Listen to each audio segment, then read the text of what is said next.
I'm John McWilliams on behalf of the Milton Historical Society. Welcome to our annual lecture series, which we use to preserve and promote history, and by offering dynamic speakers who are informed, enlightened, and entertained. We also, of course, make these lectures free of charge, so that they're accessible to anyone who wants to attend. I regret, actually two kinds of regret. The first regret is that we couldn't do this last week, but weather made that impossible for us to try to carry this on. And it gets too late, close to the weekend, we can't get out to the newspapers to advertise it, so Enrique, I'm glad you can follow us on Facebook or whatever and showed up today. The second part of my regret is that technology is really great until it isn't. We've all been there. I have a couple times, and I was just talking back. I've never gone into a classroom using technology thinking that it was going to work. Always a plan B, which is what we're going to have to use today. So it'll be an effective presentation nevertheless, I'm sure. We want to thank Superintendent Dr. John Bickert for allowing to use this facility again. Also to our two local newspapers, the Sunbury Daily Item and the Milton Standard Journal, for giving such great coverage. And I particularly and personally want to thank the Milton Historical Society Executive Board for sponsoring these lectures, and especially Tim Bittner, where is Tim, the president, under his capable leadership, we were able to do this. And also board member Rob Jones, where is Rob, who's Rob, who takes who's taking care of the advertising and countless logistical details to make it possible for us to come in here this afternoon. Except the red cable. Once again, I think we have a great lineup of speakers for you this year, beginning this afternoon. But to remind you very briefly that 3 weeks from now, February 16th, we will have an encore performance from Dr. Greg Farrell. How many of you here last year to see Greg? Okay, well, you know what you're in for with him. Okay, he's going to talk to us about the most interesting presidents, finish this discussion, most interesting presidents of the 20th century. I would also like to add that this is the only time we've had a repeat performance in the 7 years we've been doing this. Because we like to rotate and bring in fresh faces and fresh perspectives and topics. But so many of you last year told us how much you liked him. One person I remember talking to after the presentation said, "This guy's great, you got to bring him back." So, but you told us, we listened. So our March speaker, this is history too, but a little bit outside of our hardcore history, you might say. Dr. Scott Kretschmar, as you may have seen on the advertising, on the bookmarks or flyers or whatever you're reading about us, was for 10 years Penn State University's representative to the NCAA. And so he is going to talk to us about the evolution, history if you will, of Penn State athletic programs from roughly the 1970s and their evolution to where they are today. So anybody know the term NIL? Portal? Okay, well even if you don't, or also the settlement, which is out there and waiting. He's going to talk about all that, but I caution, even if you're not a diehard sports fan, if you don't bleed Penn State blue and white, I think you'll still find it interesting to hear what he has to say. He's extremely knowledgeable. He's been in the middle of just about everything athletic up there for over a period of decades.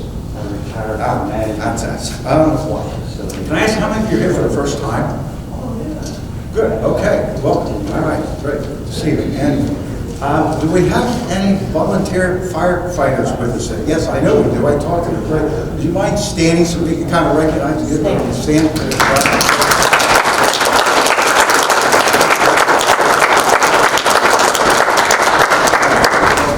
Thank you for your good work. I do appreciate that. I never have been a volunteer firefighter, but I feel kind of a connection to them My father was a volunteer firefighter. In fact, he was a charter member in 1946 of the Liberty Valley Township Fire Hall in Mooresburg. Anybody from Liberty Valley by any chance? Liberty Township. Sorry, Liberty Township. All right. It was on the plaque out there inside your door. Okay. I have some very early memories, spent my earliest years in Mooresburg. My family album includes a snapshot of being 4 years old at Christmas time and a miniature red fire truck. Talking about a bell on the hood, wood ladder either side, and pedals. Very cool for 4 years old. And in that fire truck with those pedals, I was ready to handle any emergency, as long as it wasn't further away than the house next door. A few years later, about age 7 or 8 or so, I lived on Ridge Avenue, right across the street from the Scheimer Fire Hose Company. All right? Got that. And like every firehouse, that Scheimer firehouse had a siren. A very piercing siren. A very loud, piercing siren. I swear you could hear that siren in New Jersey when it went off. It was going to have a conversation at any rate. And when that did go off, particularly in the summertime, when we're not in school, my group and I, whatever, just rocked whatever we were doing, middle of a tight baseball game, whatever it was, jumped in our bikes and ran to the firehouse and watched these volunteers running as well, driving, parking in front of the armory there, you know, rushing the cars, getting on that hook and ladder, taking off, and another vehicle they had, I think it's simply referred to as an emergency truck, took off, and we were right behind them. Well, we didn't have to worry about keeping up with them because somebody always wrote the location of the fire, the chalkboard right inside the house. Never then did we consider the sacrifice of time and training that those people put into keeping our community safe in that way and always again. So that's, yeah, and we don't, if we ever need any reminding of how vital a role firefighters play, we only need to watch about 30 seconds of footage of what's going on in Southern California. It's almost apocalyptic, like those firestorms raging through there, seemingly out of control, causing, at the point, well, one number I've seen, as much as $270 billion damage, 45,000 plus acres, 28 lives so far. Surreal, incomprehensible.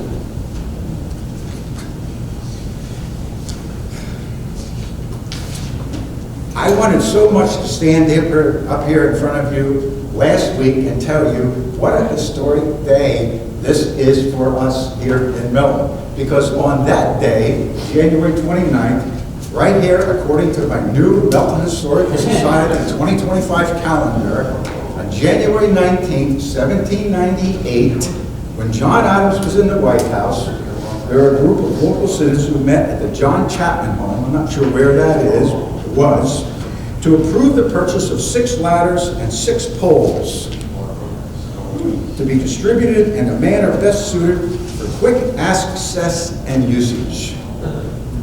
Milton's first fire company.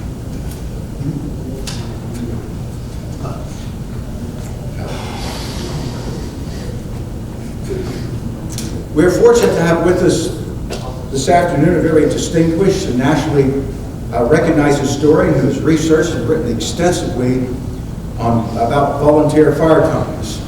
Dr. Amy Greenberg graduated from the University of California, Berkeley with honors, Harvard University, and joined the history faculty at Penn State University in 1995, and is in her second year as head of that department. God bless her. Time for that. She is a George Winfrey Professor of History and Women's Studies with a focus on 19th century American history, particularly the period before the Civil War. She has a stellar resume that includes several fellowships, 6 books, numerous journal articles, book chapters, essays, several awards, media appearances, honors, and all kinds of other good stuff. Academically, accomplished about everything there is. An impressive record, to be sure.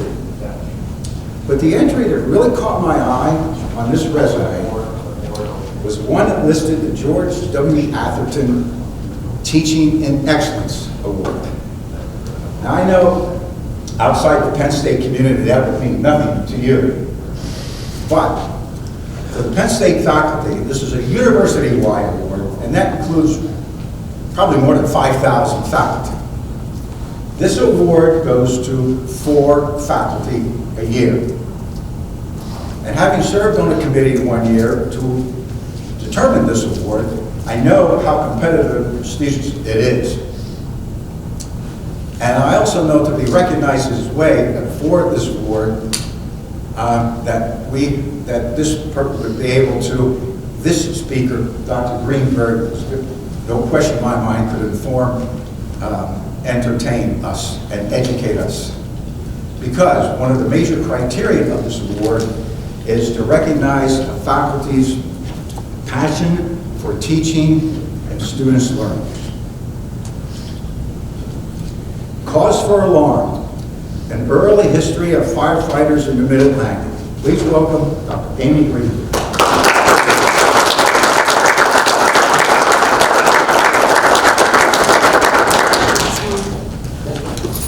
Thank you, John. Can you hear me? Is this working? There we go. Thank you, John, and I do have a wonderful PowerPoint, which I can't show you all, but some of the slides are so good that I'm going to ask John to carry it around so you can see, if you don't mind, like just a few that are really good. But I'll bring it to you. I'll bring it to you when we get to it.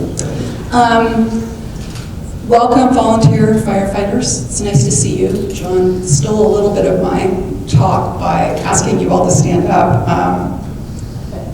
As I'm sure you all know, the Milton Fire Department is volunteer. What I'm going to be talking to you about is a period of time when there were no paid firemen at all in this country. All firefighting was done by volunteers, and that was up until 1854. I recently returned from Southern California, which is where my family lives, and it was totally insane. And one thing about fire in Southern California is that if you grow up there,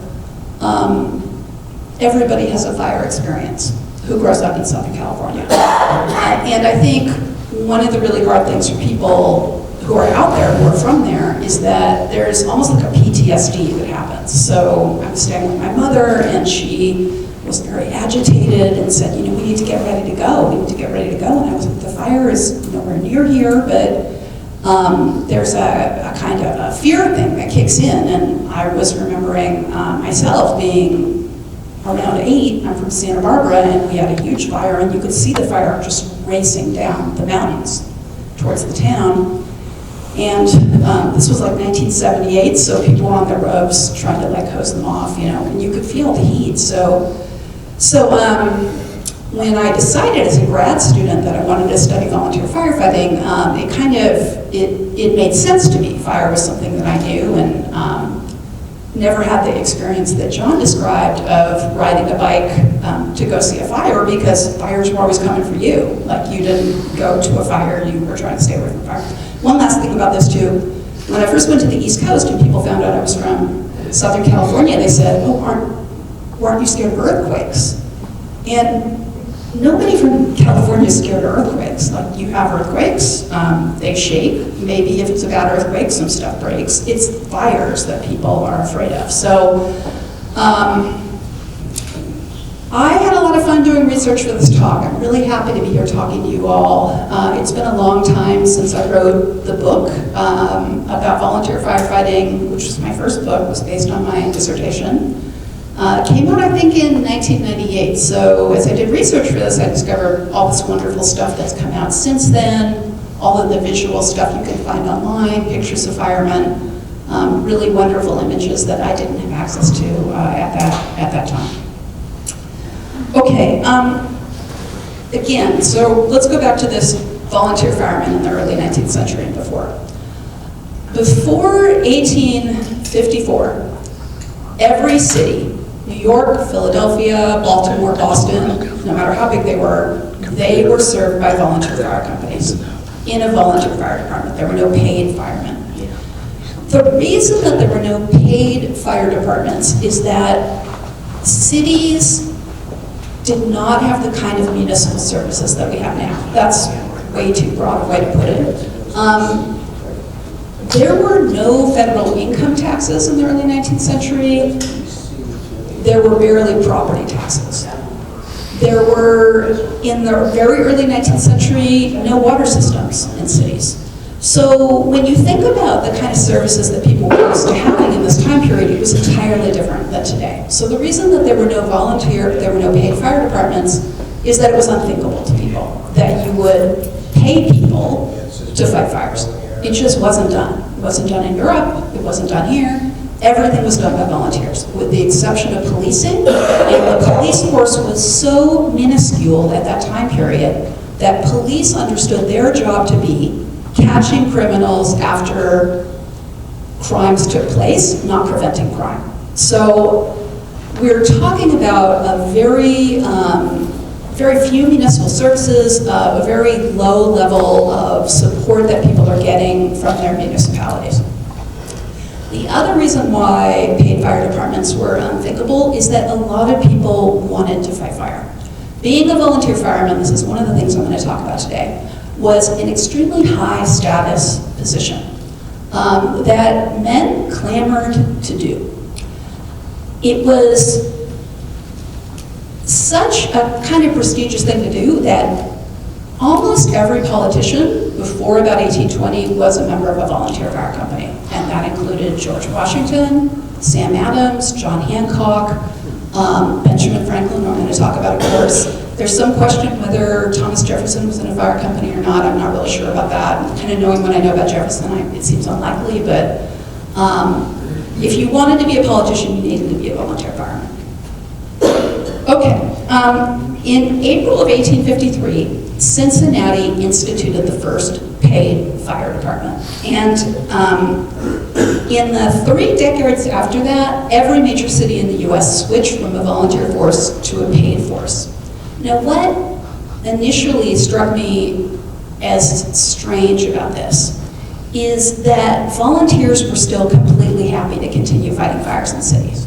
So it wasn't a case where there weren't enough people willing to fight the fire as volunteers. That was not the case at all. It was that cities and urban citizens decided that they would like to be taxed to pay for something they were getting for free. Think about that. Think about it. In a time when you're not paying taxes for anything, right? Why do you decide that you want to get rid of the volunteers and start paying people to do something that they're doing for free? So this is the kind of central quandary that drew me to this topic, as well as the fact that most of the men that were in these volunteer fire companies were working class men. So they were men who worked very low paid jobs, and they were protecting the property of wealthy people, and they were doing it for fun. Like they enjoyed doing that. So, and they were proud of that, and it was part of a person's identity as an American for a lot of these working people, that they were also volunteer firemen. So these are kind of the questions that motivated this study. Okay, now it's still the case that most firefighters in this country are volunteers. According to a national firefighting organization, 65% of all firefighters in this country are volunteers and not paid. There are 29,000 fire companies in this country, and 19,000 of them are run completely by volunteers. However, what these numbers reveal is a split between urban and rural places, because in fact, 85% of people get their fire protection from paid fire departments. So most firemen are volunteers, but they're spread all over the country, and most people are in cities. And if a city has more than about 20,000 people in it, it's most likely going to have a paid fire department. Okay, so this is why we have this discrepancy between how many volunteer firemen there are and how many people are serviced by paid fire departments. But volunteer numbers have declined dramatically in the last decades. Since the 1970s, the number of volunteer firefighters has decreased by 90%. Now, it seems likely that in coming decades, we are going to see smaller municipalities follow the lead of cities like Northampton, which less than 2 years ago became the first municipality in Bucks County to pay for a full-time fire department.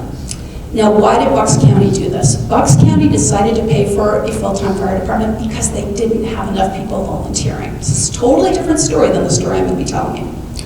Fire Chief Adam Seisker of the Northampton Bucks County Fire Department said that, quote, "It's been increasingly difficult to find volunteers. The move to a full 24-hour, 7-day-a-week paid fire service was done to improve response times." The chief said that the fire department, the volunteer department in Northampton, had always relied on aid from other towns in the case of a fire. So if there was a fire, the fire companies from other towns would come, but those towns also don't have enough people to fight the fires. And one thing that I noticed when I was doing research on historical firefighting in this region and also in other smaller areas is how much that was the case even in the 19th century, that people would call for help from other towns and other towns would come and help. But of course, before there were phones, the only way you could do that was with telegraph, and that was difficult. Okay. Fire Chief Seisker said that education and strict training requirements for firefighters were, he thought, the major factors why he was having trouble recruiting and retention. But most studies of this situation today instead point to economic reasons why people are unwilling or unable to become volunteer firefighters today. In particular, the fact that there are very few single-income households anymore. And if you think about it, for a man or a woman to get off work and then go to the firehouse for a shift, somebody's going to have to be at home taking care of the kids. So if you have nobody at home doing that, and it's increasingly the case, people are working multiple jobs, there just isn't time to do this, even though you would want to do it.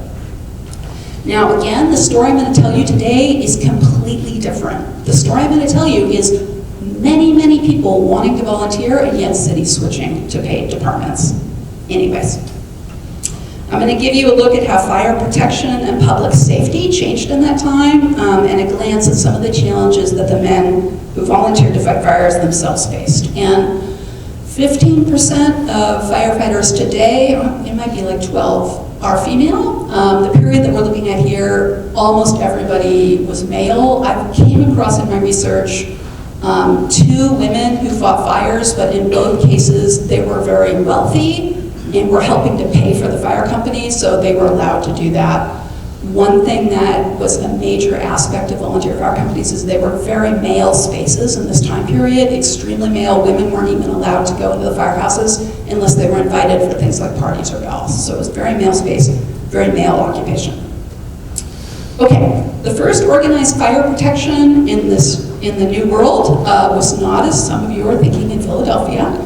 It was in New Amsterdam, the Dutch settlement, which would become New York.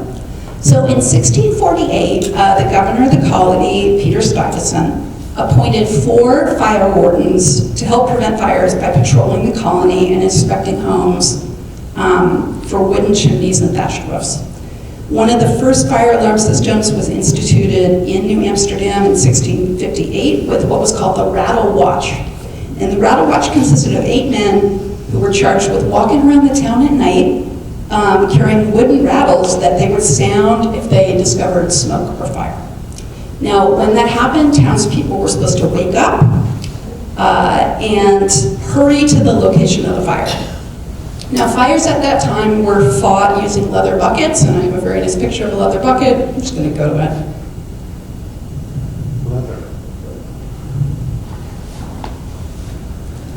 Maybe some of you can see this. It's pretty cool. So every household was required to keep 3 buckets, and they were supposed to fill them up with water before they went to bed. So the idea was that there would be water that was available in case of an alarm, and when the alarm was sounded, so the rattle watch people would go to a church, and the church bells would ring, everybody was supposed to get up and form a bucket brigade. So they were supposed to hand their bucket to the next person, and the water would be poured, and it would go eventually with fire. So that was how fires were fought in this time period. So in 1736, young Benjamin Franklin, who was already one of the most influential people in Pennsylvania, he began urging readers of his Pennsylvania Gazette to establish firefighting companies. And pretty quickly, 6 volunteer firefighting companies were formed in Philadelphia. Franklin was himself a member of the Union Fire Company, and he served in it as America's first volunteer fire chief. Franklin also, not coincidentally, formed the first fire insurance company, the Philadelphia Contributorship. Now, Franklin almost always gets credit for organizing the first volunteer fire companies. People never mention Peter Stuyvesant or New Amsterdam, and I can only attribute that to the fact that he was Benjamin Franklin. So in addition to everything else that Benjamin Franklin did, he was very good at self-promoting. So, and people love him. And, you know, they spoke Dutch in New Amsterdam, so what can you say? But it really was Peter Stuyvesant, so credit to him. Now, as John already told you all, Milton is getting into the act of fire protection this early too, as he pointed out. In 1798, the town purchases 6 ladders and 6 poles, but there's no record of them actually forming a volunteer fire company until 1730. And that year, the borough council purchased an engine from the American Hydraulic Company of Philadelphia at the cost of $300. James Pollock, who later became governor of Pennsylvania, may have been Milton's first fire chief. He's the person who actually signed off on buying this fire engine. Okay, firefighting in the 18th and 19th century was incredibly hard work, and there were fires all the time. And let me tell you a little bit about why everything was so incredibly flammable. In fact, it's really remarkable that there weren't fires all the time, but in fact there were fires all the time. Pretty much in Baltimore, which is one city I looked at closely, the town close to burn down about once every 10 years. Same with Philadelphia. Okay, so what's the problem here? Why is everything burning down all the time? Everybody cooked on an open hearth, right? What we think of as stoves, even the earliest stoves, they date to the 1850s. Okay, 1840s. So all cooking is being done on an open hearth, and that's how you make it has to. That's number 1. Number 2, everything's made out of wood. Okay? Number 3 is that, remember how I told you that living in cities, you weren't getting very much from the cities, and there were low services available. There was also no zoning, 0 zoning. So what did that mean? What that meant in practice is that people were storing extremely flammable stuff right next to houses where they had open fires going. So you can imagine people have barrels of oil, people have lumber, people are smelting near lumber, people are forging horseshoes near lumber. So, and there's no zoning, so there's nothing stopping any of this from happening. A little later in the century, we have gas lighting, okay? So lighting is with gas. So what all this meant was that fires happened all the time, and they spread incredibly quickly. So every major city in the US burned to the ground at least once in the 19th century. For cities that were started in the 18th century, again, they're burning down multiple times over and over again. Pittsburgh burned to the ground in 1845. And it was sparked by an unintended fire that ignited in a nearby barn, then spread due to a number of factors, including really poor water pressure, the mixture of soot and flour and dust and cotton fibers that were in the air because of the industry that was going on there, near gale force winds that were hitting the city at midday, and 6 weeks of drought. And And one thing I realized while I was doing research for this, and I think it was definitely informed by my experience out in California recently, is that almost all of these large fires, when people write about them, they say, we've been having a drought. Right? So we don't think about droughts as something that happened in our part of the country, or maybe they are only happening now, they didn't happen in the past, but every single one of these big fires, you know, the big Chicago fire, when Chicago burst into the ground, they had 6 weeks of drought. Pittsburgh had 6 weeks of drought. The big Milton fire that happens in 1880, long period of drought before it. So that's something that I never thought about before, but is really kind of interesting and maybe worth exploring a little bit more. So drought, gale force winds, and other factors. Williamsport burned to the ground in 1871. I'm sure most of you know about the Milton fire of 1880. Do you know about the Milton fire of 1875?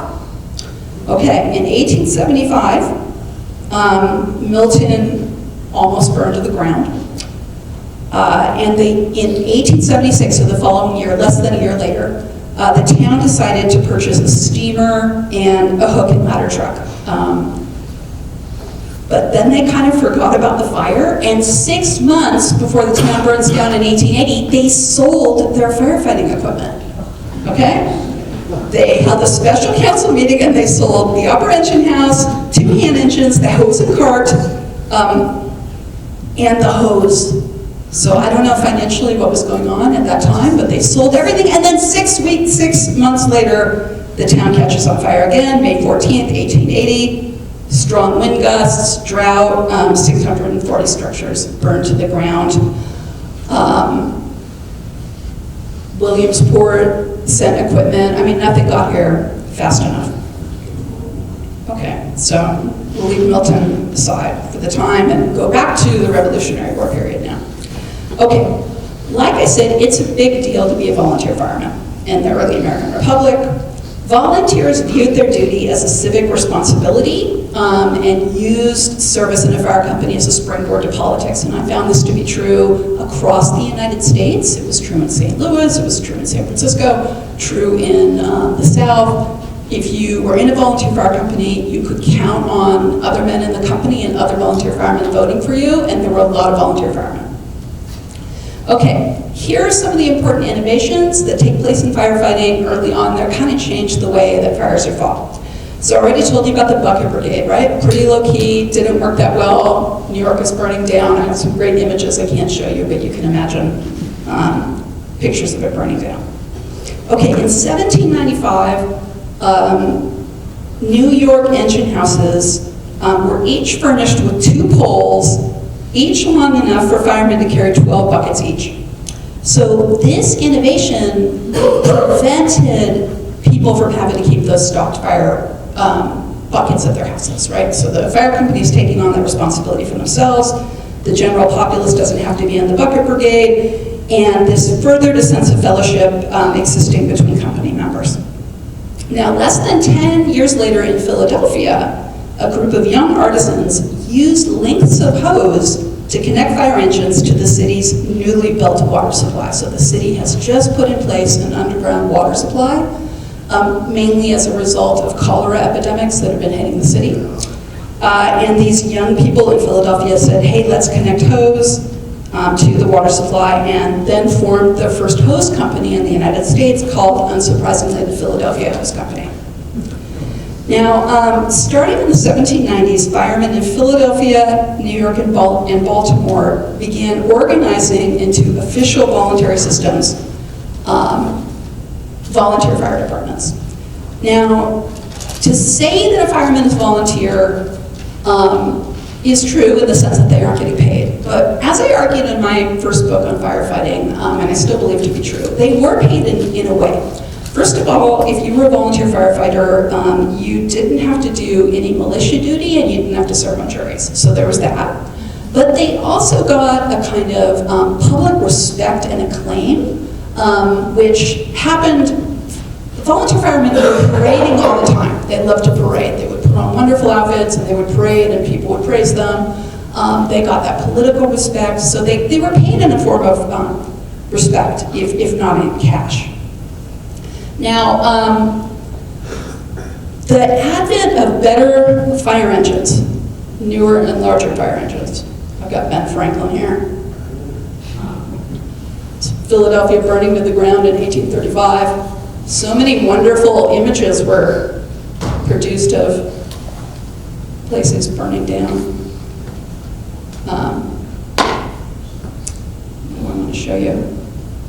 Okay, so here is an example of a hand pump machine from, I'm going to say, the 1830s. Now, think about streets in this time period. They're cobblestone, right? Or they're muck, right? Because horses are doing all the pulling people around. So the streets are terrible. And these machines were heavy. So what this meant is, I'm going to not show you a whole bunch of pictures of machines as much as I want to. This meant beautiful machines. Afterwards, if you want to see these beautiful machines come up. The point here is that in order to pull one of these machines to a fire, you needed to have a lot of strong guys. Okay, so each fire engine required at least 20 men to pull it to a fire. 20 to 30 men? So fire companies were big, they had to be big, right? Because they're doing the hard work of pulling the machines to fires. Here's a hand pump fire engine. I know I just said I wouldn't do this, but I'm doing it anyways because I can't help myself. If you can see it, you can see that on each side, you're going to pull this and pump it up and down. So again, very hard. So you've got these large groups of men who are responsible for doing this. So because of these engines and the size of the engines and how hard it was to pull them, fire companies were big. Like some of them were up to 100, 120 guys were in the fire company. And as these forces grew larger, large numbers of members were the kind of young working class men. And the firehouses became social clubs.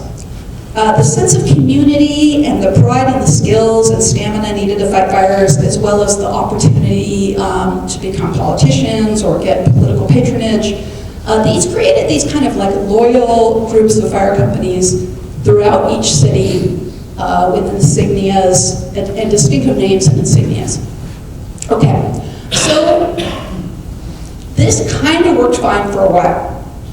When cities were relatively small and tightly packed in, you could have all of these fire companies in the city. But, you know, as we know, cities always spread, right? So one thing about the volunteer fire companies is they can decide where they want to be.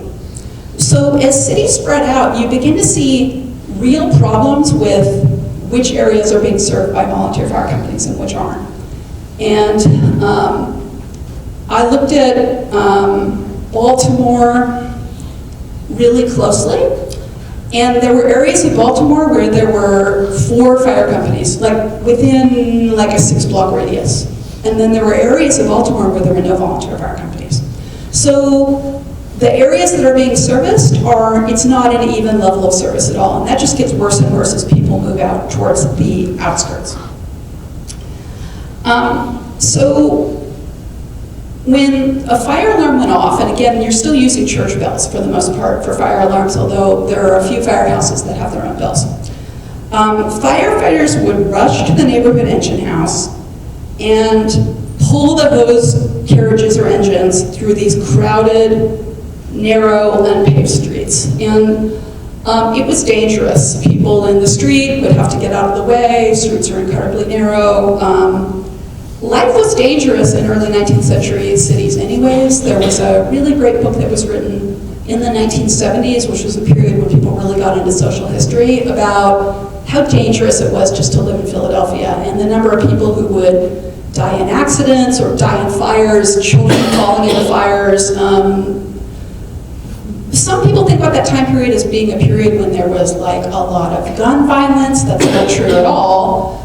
People aren't being killed by homicide, but really just by accident at levels that we would, of course, never put up with today. The hose companies would find a hydrant, use a spanner wrench to open it up and connect the engine to the city's burgeoning network of water pipes. And this works well sometimes, and other times, like in the example of Pittsburgh, it didn't work well at all. The firefighters then stoked levers attached to the side of the hand-pump engines to create enough pressure to spread the water on the blaze. Volunteers enjoyed doing all this stuff, in part because it was a way to compete against other fire companies, and it was a way to show how strong and brave they were. And, you know, one thing, again, about cities in this time period is that for a lot of working class men, there really weren't that many opportunities to kind of have fun. So this was before we have organized sports, for the most part. The most popular sports in this period of time were horse racing, which working class people had no ability to partake in besides betting, and bare knuckle boxing, which again is kind of a limited, people would go and they would watch it, but people didn't have opportunities to physically express themselves besides firefighting. So firefighting is really one of the few places where you can get out and you can run, and you can show how strong you are by pumping the water higher than the other fire company. So, And fight them when you get there. and fight them. Each other. Oh, well, okay, so I'm gonna get to that, all right? Or fight, we're gonna get to that, whether that's true or not. So volunteers are creating a shared and competitive brotherhood that's really based on physical strength, on bravery, and also kind of on public service, like saying, hey, look, you know, like we're doing this for the city, we're really great. Okay, now in addition to that, firemen had really beautiful firehouses. Okay, the firehouses were beautiful on the outside, but they're beautiful on the inside too. Some of you may know the very first lending libraries in the US were in firehouses. So firehouses would have libraries, they would lend books to people in the community.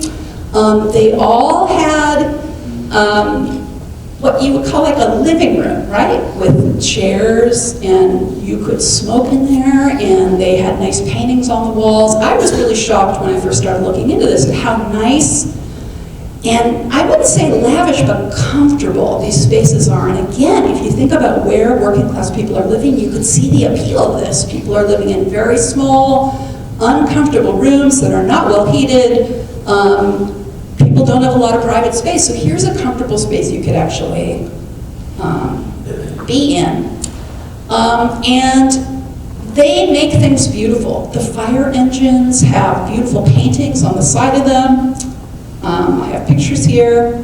They have beautiful uniforms and hats. Here's an example of what a fireman's hat was in Philadelphia. It's appropriately got a phoenix on it, right, rising from the ashes. Here is a picture of a panel from the side of a fire engine depicting a beautiful oil painting from the side of a fire engine. So things that they have are lovely. And I really do want you to see this. All right, so the first photographs are invented in the 1840s. They're called daguerreotypes. Which is crazy to think about what it must have been like for people when they first saw a photograph of themselves.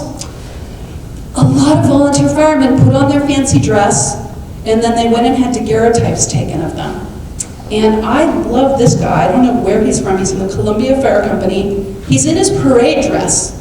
Now, one thing firemen did a lot of is think about what clothing they were wearing. So every fireman had a parade outfit that was bright and beautiful, made with lovely colors, which of course don't show up in a daguerreotype because it's black and white, and beautiful hats. And they talked about what color belt they should have. And look at this guy, like look how proud of himself he is, right? So this picture was taken in the 1840s, and he's wonderful. And there's so many photos like this of these young men all dressed up in their fancy uniforms, who pay a lot of money to go get photographed like that, because that's how proud of themselves they are. And I would love to show you more of those, but I'm not going to. Firemen also received a ton of public acclaim. You don't have to see this, but I've got sheet music for songs that were written in honor of volunteer firemen here. This is called the Fireman's Song, composed and dedicated to the volunteer firemen in the United States. and that one's 1839.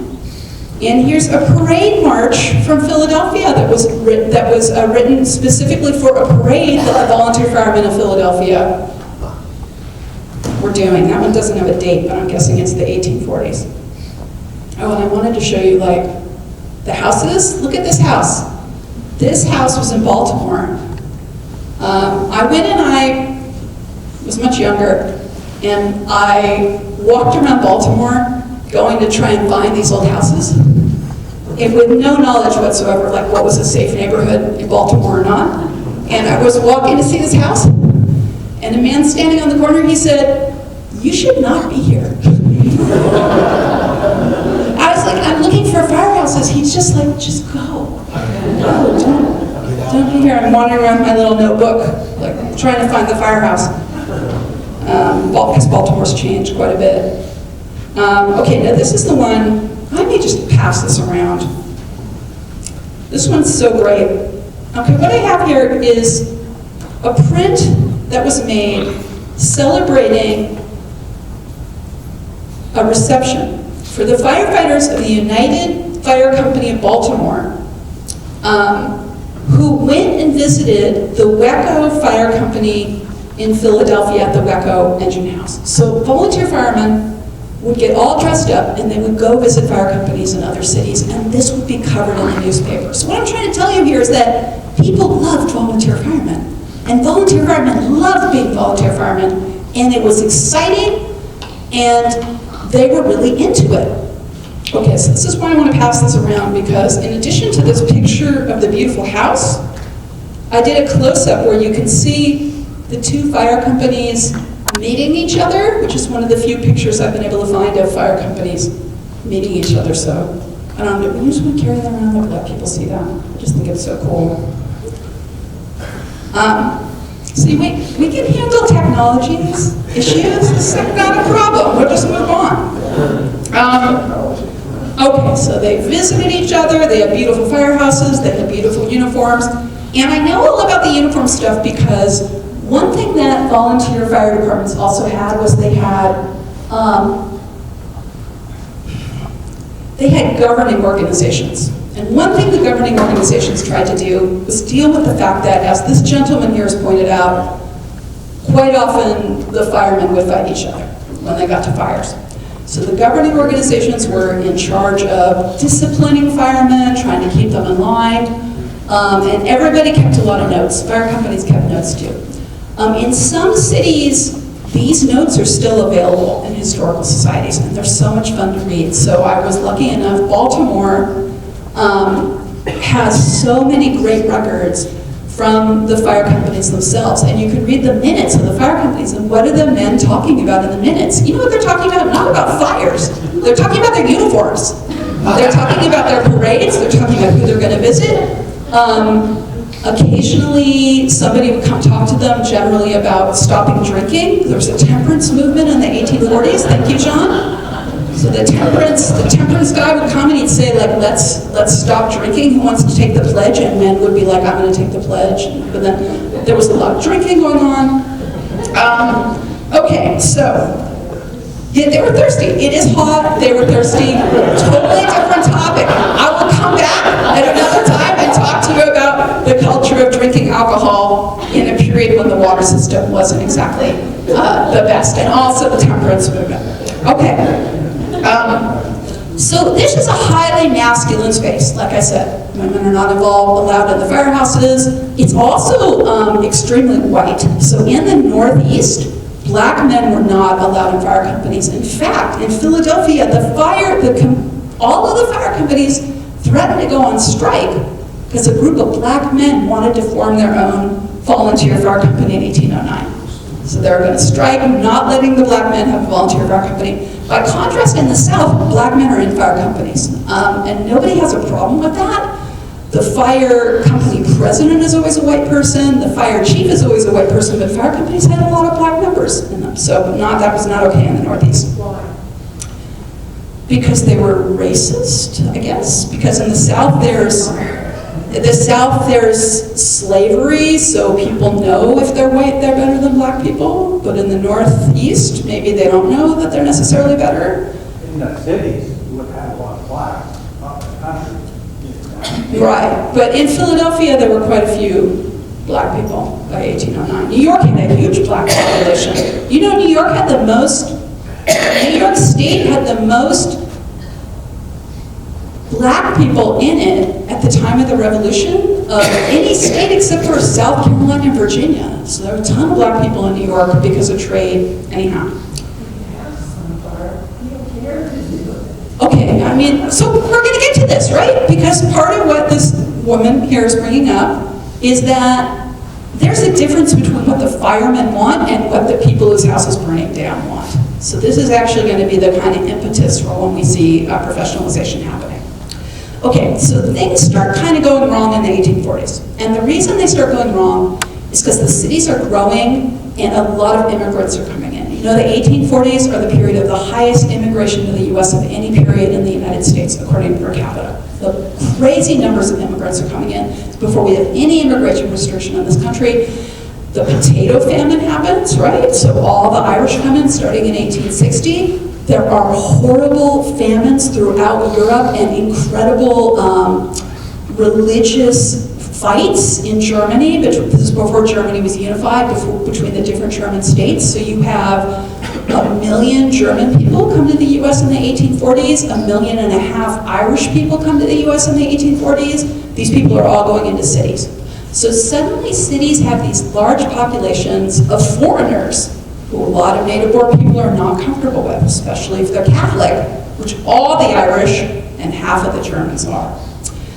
These people want to form their own fire companies. Well, what's to stop them? Let them go ahead and do it. So you begin seeing fire companies that have very clear ethnic and religious characters to them. And this is demonstrated in the kind of flags that they have, even in their dress uniforms. Irish companies quite often have green silk that they put on their uniforms. Also, political convictions. Different fire companies have different political convictions. So all of these differences tend to make the conflict between the companies worse. So they serve as a reason for why fire companies get into fights when they get at fires. No longer is it just one guy in one fire company feels like another guy insulted him. It's more like, we are the American fire company, by which they mean Protestant and of English or Scottish heritage. They're the Irish fire company. So let's fight them, because we don't like them, because they're foreigners. And I have to quickly tell you a story, which is that when I first got to Penn State, 3 separate people told me that the Bellefonte Volunteer Fire Company, that was Protestant, let the Bellefonte Volunteer Fire Company, that was Catholic, burn down, let their house burn down after the Catholics got drunk and set fire to their own firehouse. 3 separate people told me this. Do you know what? It's not true. It's not. That never happened. It never happened. And 3 people told me this story, and I was like, the first time I heard that, I was like, oh my God, that's the greatest story ever. I have to write about this. And then after the 3rd time, I was like, what? Why do people keep saying this? It's not like Bellefonte is like a town full of like incredible like religious dissent, you know what I mean? Like, so anyhow, that's the story. Milton's volunteer firemen had their own conflict. In 1842, the first companies, the Enterprise and the Harmony Fire Companies, were reportedly playing tug of war with the fire engine. And the town council had to come in and say, okay, we're letting the Harmony Fire Company have possession of the engine because we can't have this happen anymore. And this is a little bit outside my time period, but kind of really, this is pretty typical. In 1883, the Milton Borough Council banned, quote, loafing in the engine houses on the Sabbath and no beer or gambling in the firehouses. And this idea of loafing, this is a critique that people who want to pay the fire department make a volunteer fireman. They say young people are just loafing in the firehouse, they're not working, they're just hanging out, they're drinking, they're gambling. What are they doing there? So that rang very true. Here's the thing. Cities are not just getting bigger and more ethnically and religious diverse, and a a lot of dissent. But cities are moving towards being more efficient. So the more urban services that are put in place, municipal fire departments, water service, cities want things to be orderly. And remember how I told you that these fire companies would be racing their fire trucks or hose and ladder trucks through the city and people would have to get out of the way? Like, this is increasingly not seen as okay. So there's an idea that public areas should be decorous and they should be safe. And that you shouldn't be in danger of being run over by a fire truck. And that your kids shouldn't be in danger of being run over by a fire truck. So efficiency and safety are kind of rising in importance, but the volunteer fire companies are not changing. They're not efficient and they're not safe. Like I said, they built their houses wherever they want in the city. So some areas had multiple houses, others had none. Each company had a following of boys, like young John here, who would race to the fire when the fire bell went. But unlike young John, these kids were troublemakers. So sometimes they would be the ones who would start the fights at the fire, or they would throw rocks at the other fire company. And the fire companies would say, and again, I know this from looking at all these minutes, they'd say, we have no control over these kids. Like, they aren't our kids. We don't even really know these kids. And what they do is not our responsibility. And the towns kind of felt differently. Volunteer fire companies always competed with each other to see who could be the first to a fire or more efficient at putting it out. But by the mid-19th century, these competitions had kind of become infamous for their rowdiness, and many middle-class reformers, as well as insurance companies, advocated for paid fire departments on the grounds that a paid fire department could be kept under control. You could control a paid fire department because you're paying the people. Volunteers, you can't withhold their pay because they're not getting paid. You can't tell them to behave a certain way because they do what they want. They're volunteers. So if you pay people, you have a level of control over them, that they would be more efficient, more orderly, and more governable. Now, the other big change that happens in the 1850s is the invention of the steam fire engine.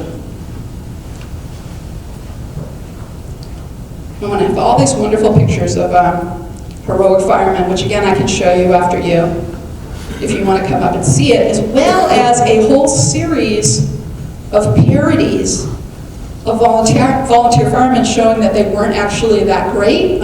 Here's a volunteer fireman who's just knocking into a guy walking on the street with his ladder, like basically saying, this is what happens. The volunteer fireman's going to like knock you out when he's going by you.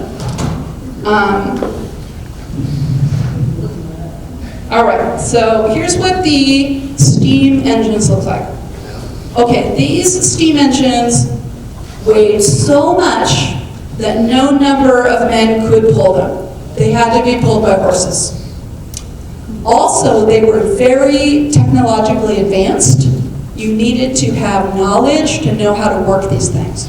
So suddenly, with the advent of a steam fire engine, the need for fire companies with like 100 men in them disappears, right? 100 men aren't going to be able to pull that. A horse can pull it, okay?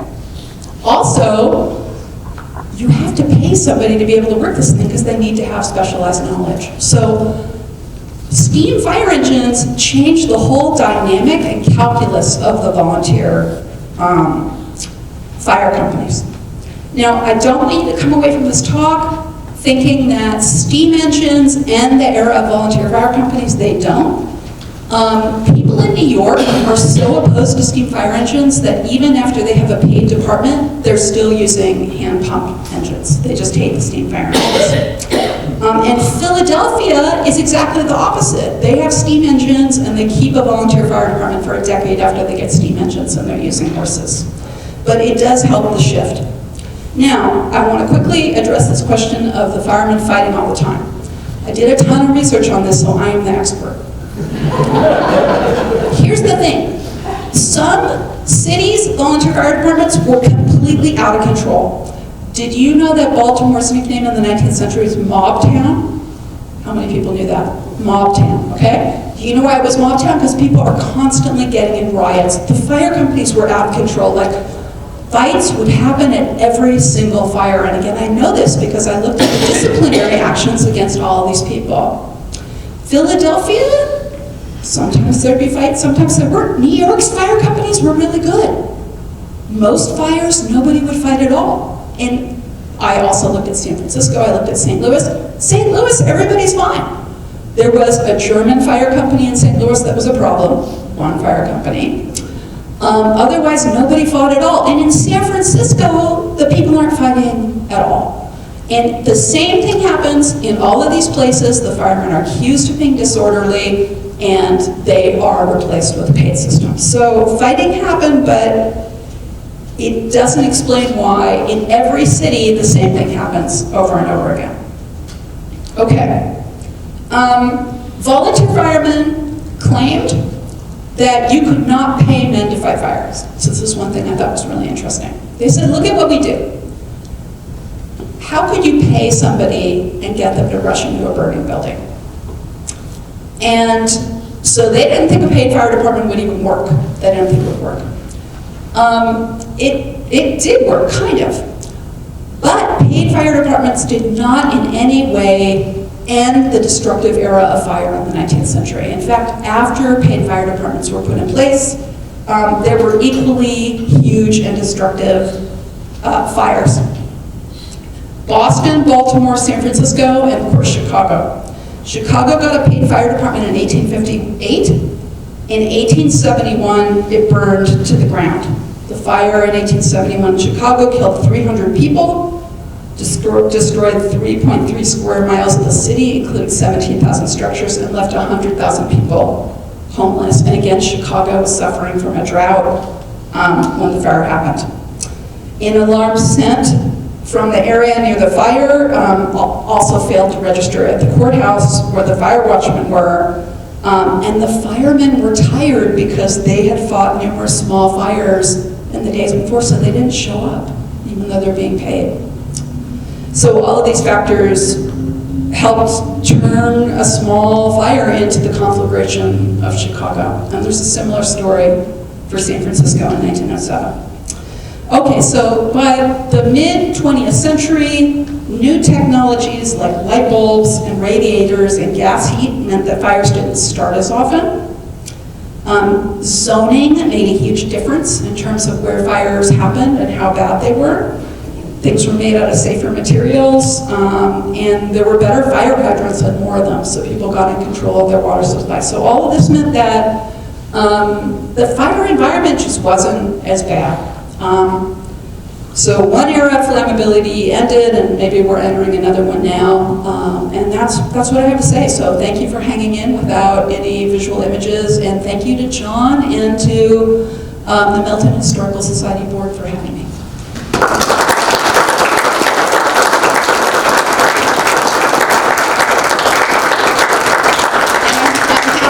Questions? Yeah.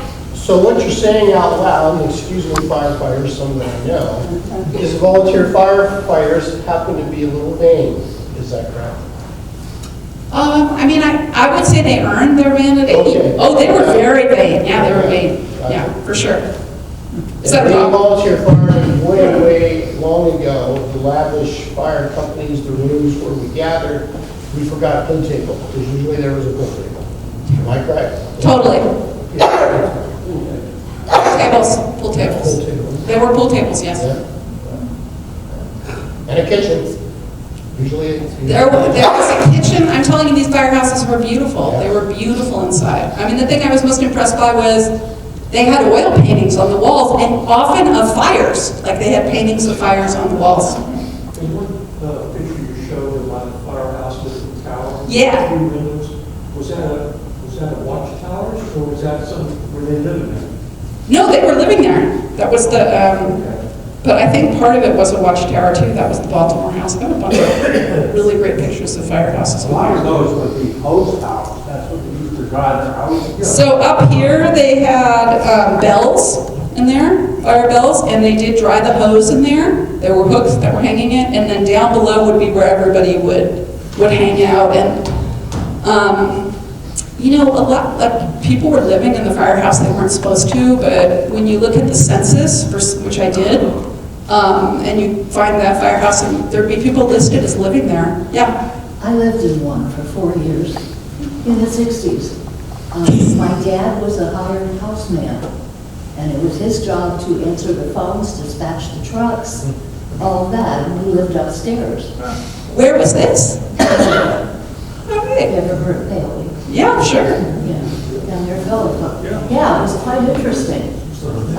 There was a room downstairs where everybody went to play pool, and there was a large sort of, it wasn't a restaurant, but it was a fellowship room with a kitchen on the same level as the trucks, where the trucks were. I love it. It was great. It really was. The guys were very, very dedicated. They had a lot of trouble from their families because they hung out of the firehouse. Yeah, that's another thing is a lot of people complain that their sons or their husbands were just hanging out at the firehouses. But when I did research on this, the vast majority of men who were in volunteer fire companies were single. They were single. But yeah, people complain, like, what's going on in these firehouses? We don't like it. Yeah, you kind of touched on a little bit with Ben Franklin and the fire insurance, but the fireworks that were created. Yeah. There's my understanding that the fireworks was displayed on your house, and then that signified the relationship with the fire company and the parents coming to put your fire. Yeah. So were the fire companies then sponsored by the fire insurance companies as well? So that was in the transition from being full volunteer to career guys, or? Okay, so the question is about the role of insurance and all this, and it's very, very interesting. So insurance is the group that pushes the hardest for having paid fire departments. And, you know, as well they might, because they're not paying the taxes for the paid fire department. And insurance companies feel like they're getting shakedowns from the firemen all the time. And the shakedown would be the fire company would go to the insurance company and they'd say, you know what, would you like to sponsor us? We'd like to be sponsored. And what's the implicit threat in there? The implicit threat is the fire company's not going to go protect the houses that have the fire marks. So a house that's protected by an insurance company with a fire mark, if you just look at fire mark online, you'll see them. They're beautiful. They're still on a lot of houses in Philadelphia and in Baltimore. Little metal plaques.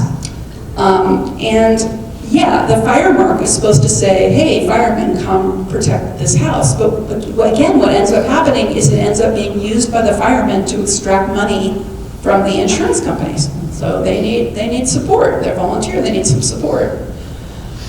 So this is one reason why insurance companies really want to get rid of the volunteer fire companies and put the responsibility on the cities instead of on themselves for dealing with this. And it is kind of part of the genius of insurance companies that they are able to convince cities that the cities need to pay for something which essentially they have been paying for. Your research show future consolidation of fire companies has happened around here as well, where now fire companies are joining together and making a regional fire company. I didn't know that. We're the department that I'm with 3 other departments. We cover what you said, several townships. That's interesting. Yeah, we had to do that. We had no choice. The fire mark system still really exists. We have numbers put on each community, the better the lower the number, the better the coverage and all that. And now when these insurance companies are going out, and it's added into your fire insurance premium to pay for the damages to the house. If you're a member, the fire department will come out. If you're not a member of the subscription, they don't come out. And Elm, Alaska, and there's a lot of other areas of it. But I didn't know that. No, I didn't know that. Subscription fire department. You pay your subscription, or they will rescue you from a loss of life. They will not not, I've got pictures of them standing there watching somebody's house burn down. I love it. Yeah, and these aren't private fire departments. Yes, These they are, are. they're somewhat funded by the insurance companies. It's a sticky wicket. Yeah, it is. So I was reading about this in Southern California, that there are these private, that insurance companies pay for private firefighting forces, and that's why some areas in the Palisades didn't burn down at all, because there was actually a private force in there that was, which the cities hate, because then they use up all the water and get in the way of the other fire departments. It's really a weird and interesting kind of conundrum, if you think about it, like the public good versus protecting private property. Well, some of the companies that you're talking about, they do exist. I did a training for them in New York one time. But they're, I don't know the word. They're not responding to anywhere else. And the minimum insurance carriage is $25 million. So if you don't have $25 million, you cannot get fire insurance. How many people in Nome, Alaska have that, though? It doesn't seem Doesn't to matter, two people.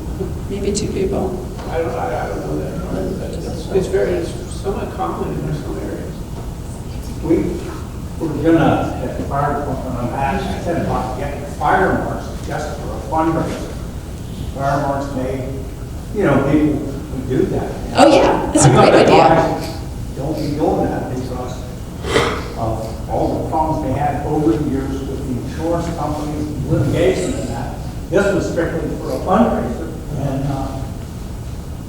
Again, I can see the difficulty, but it does seem like you would raise money doing that. when you were in Maryland, I lived in Baltimore for 3.5 years, Baltimore County.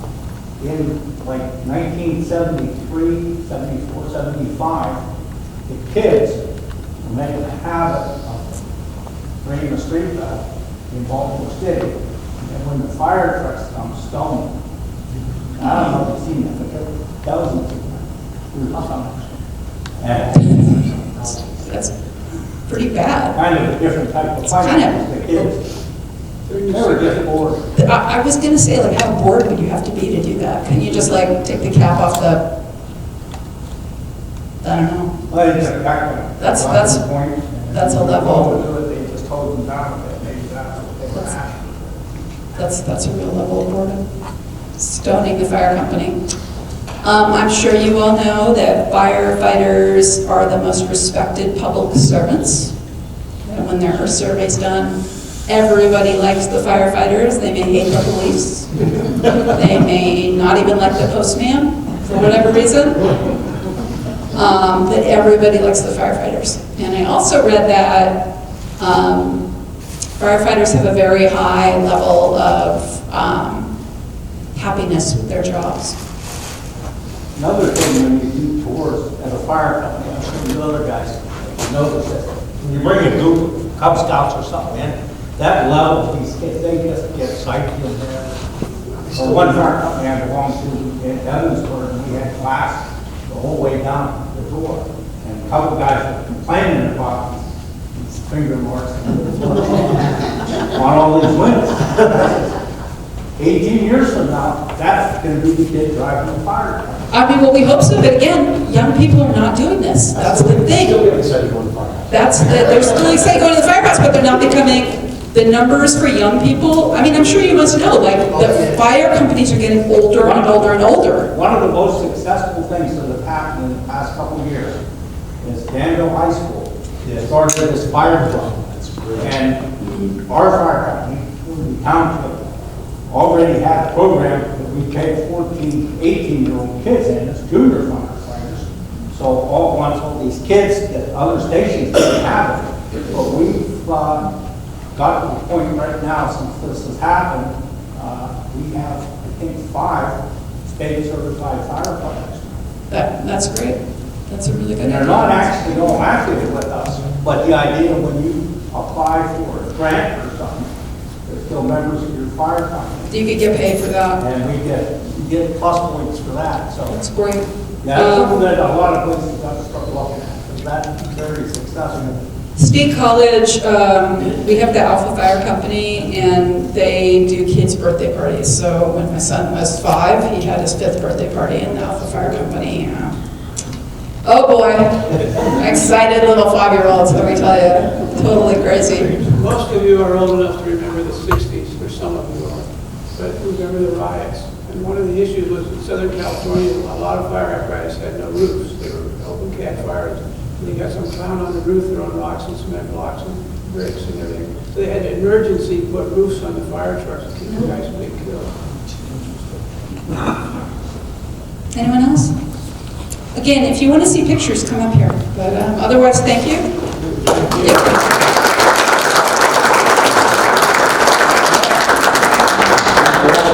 Particularly volunteer firefighters. Hope to see you here in 3 weeks, again, to find out who those interesting presidents are.